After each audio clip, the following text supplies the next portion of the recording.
നമസ്കാരം. 2014 മുതൽ നരേന്ദ്രമോദി സർക്കാർ അധികാരത്തിൽ വന്നത് മുതൽ കോൺഗ്രസിന് അംഗസംഖ്യ കുറഞ്ഞു വരുന്നതായാണ് നമ്മൾ കാണുന്നത്. നരേന്ദ്രമോദിയുടെ പ്രവർത്തന മികവ് കൊണ്ടും BJPയുടെ തന്ത്രങ്ങൾ കൊണ്ടും കോൺഗ്രസിൽ നിന്നും ഒട്ടനവധി നേതാക്കൾ BJPയിൽ അംഗത്വം എടുക്കുന്നുണ്ട്. കോൺഗ്രസിൽ ഒരു നേതാവിന് വലിയ പരിഗണന ഒന്നും കിട്ടുന്നില്ല എന്നത് വ്യക്തമാണ്. ഏറ്റവും കൂടുതൽ നേതാക്കൾ രാജിവെക്കുന്നത് കോൺഗ്രസിൽ നിന്നുമാണ്. കോൺഗ്രസിന് രാജ്യം ഭരിക്കാനുള്ള അധികാരം ലഭിക്കുക എന്നത് ബാലികേറ മലയായി തന്നെയാണ് നിൽക്കുന്നു എന്നതിൽ യാതൊരു സംശയവുമില്ല. 2-3 സംസ്ഥാനങ്ങൾ ഒഴിച്ചാൽ ബാക്കി എല്ലാ സംസ്ഥാനങ്ങളിലും താമര വിരിയുന്നതാണ് നമ്മൾ കാണുന്നത്. വ്യക്തമായ പ്ലാനിംഗ് ഇല്ലാതെ എങ്ങനെ ഭരിക്കണമെന്നറിയാതെ ഒട്ടനവധി പ്രകടന പത്രികകൾ മാത്രം ഇറക്കി ജനങ്ങളെ കബളിപ്പിക്കുകയാണ് കോൺഗ്രസ് ചെയ്തുകൊണ്ടിരിക്കുന്നത്. ഉത്തരേന്ത്യയിൽ കോൺഗ്രസ് ചെയ്യുന്നത് ജനങ്ങളുടെ അടിസ്ഥാന ആവശ്യങ്ങൾ പോലും സാധിച്ചു നൽകാൻ കോൺഗ്രസ് എന്ന പാർട്ടിക്ക് കഴിയാത്തതും BJP വ്യക്തമായ ലക്ഷ്യത്തോടുകൂടി നരേന്ദ്രമോദി ഗുജറാത്തിൽ നടത്തിയ വികസന പദ്ധതികൾ ഓരോന്നും അധികാരത്തിൽ വന്നതിന് ശേഷം നടപ്പിലാക്കി എന്ന് വേണം എടുത്തു പറയാൻ. നരേന്ദ്രമോദി ഗുജറാത്തിൽ നടപ്പിലാക്കിയ വികസന പദ്ധതികളാണ് നരേന്ദ്രമോദി 2014 മുതൽ അധികാരത്തിൽ വന്നതിന് ശേഷം ഇന്ത്യയിൽ ഒട്ടാകെ നടത്തിക്കൊണ്ടിരിക്കുന്നത്. അതുകൊണ്ടാണ് ജനങ്ങൾക്ക് നരേന്ദ്രമോദി ഇത്രയേറെ പ്രിയങ്കരനായി തോന്നുന്നതും. അതുപോലെ തന്നെ ജനങ്ങളുടെ അടുത്തുള്ള പൊള്ളയായ വാഗ്ദാനം മോദി നൽകുന്നില്ല. വാഗ്ദാനം നൽകിയാൽ അത് നടപ്പിലാക്കാനും BJPക്ക് അറിയാം. അതുകൊണ്ട് തന്നെയാണ് 2024 400 സീറ്റുകളുമായി മോദി അധികാരത്തിൽ വരുമെന്ന പ്രചാരണവും അതുപോലെ മോദി ഗ്യാരണ്ടിയും ഉൾപ്പെടെ BJP ദേശീയ നേതൃത്വം ഉയർത്തുന്നത്.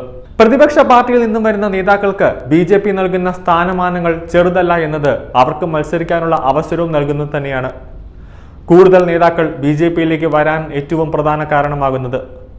അതുകൊണ്ട് തന്നെയാണ് BJPയിലേക്ക് കോൺഗ്രസിന്റെ ഉന്നത നേതാക്കളെല്ലാം തന്നെ അംഗത്വം എടുത്തുകൊണ്ടുവരുന്നത്.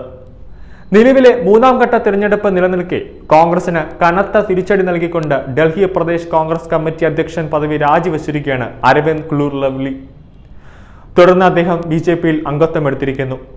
ആം ആദ്മി പാർട്ടി കോൺഗ്രസ് സംഘത്തിലും കന്നയ്യ കുമാറിനും ഉദിത് രാജിനും സീറ്റുകൾ നൽകുന്നത് ലവ്ലിക്ക് എതിർപ്പുണ്ടായിരുന്നു. തനിക്ക് സീറ്റ് നൽകുന്നില്ല എന്നും പ്രവർത്തന സ്വാതന്ത്ര്യം ഇല്ല എന്നും മുതിർന്ന നേതാക്കൾ തന്റെ പ്രവർത്തനങ്ങളിൽ ഇടപെടുന്നുവെന്നുമാണ് ലവ്ലി ആരോപിക്കുന്നത്. ആം ആദ്മി പാർട്ടിയുമായിട്ടുള്ള കൂട്ട് കോൺഗ്രസിനെ സംബന്ധിച്ചിടത്തോളം നല്ലതല്ല എന്നും ലവ്ലി വ്യക്തമാക്കുന്നുണ്ട്. കെജ്രിവാളിന്റെ അറസ്റ്റിൽ കോൺഗ്രസ് പ്രതിഷേധിച്ചത് ഉൾപ്പെടെയുള്ള കാരണങ്ങളിലും AICC ജനറൽ സെക്രട്ടറിയും പാർട്ടിയുടെ ഇൻചാർജുമായ ദീപക് ബഭാരിയുടെയും അനാവശ്യ ഇടപെടലും രാജിയിലേക്ക് നയിച്ചതായാണ് കത്തിൽ പറയുന്നത്. അതുകൊണ്ട് തന്നെയാണ് രാജിവെക്കുന്നു എന്ന് കാണിച്ചുകൊണ്ട് ലവ്ലി കോൺഗ്രസിന്റെ തന്നെ അധ്യക്ഷൻ മല്ലികാർജുന ഖാർഗെക്ക് കത്ത് നൽകിയത്. ലവ്ലിക്കൊപ്പം മുൻ മന്ത്രി രാജ്കുമാർ ചൗഹാൻ, മുൻ MLA നീരജ് ബസോയ, നസീബ് സിംഗ് ഉൾപ്പെടെ ഒരു വിഭാഗം നേതാക്കൾ തന്നെ BJPയിലേക്ക് അംഗത്വം സ്വീകരിച്ചിരിക്കുകയാണ്. മുൻ കോൺഗ്രസ് നേതാക്കളെല്ലാം ആം ആദ്മി പാർട്ടി ഉൾപ്പെടെയുള്ള പ്രതിപക്ഷ ഇന്ത്യ സംഘത്തെ രൂക്ഷമായി വിമർശിച്ചു. തനിക്കും സഹപ്രവർത്തകർക്കും എല്ലാം നഷ്ടപ്പെടുന്നുവെന്ന് തോന്നിയപ്പോഴാണ് പാർട്ടിയിൽ ചേരാൻ അവസരം മോദി നൽകിയതെന്നും ലവ്ലി എടുത്തു പറഞ്ഞു. ഇപ്പോൾ നടക്കുന്ന ലോക്സഭാ തെരഞ്ഞെടുപ്പിൽ വൻ ഭൂരിപക്ഷത്തോടെ മോദി അധികാരത്തിൽ വരുമെന്നും ലവ്ലി വ്യക്തമാക്കിയിട്ടുണ്ട്. ഇനി ലോക്സഭാ തെരഞ്ഞെടുപ്പിന്റെ 3ാം ഘട്ടമാണ് ഇപ്പോൾ നടക്കാൻ പോകുന്നത്, അതായത് മെയ് 9-ാം തീയതി.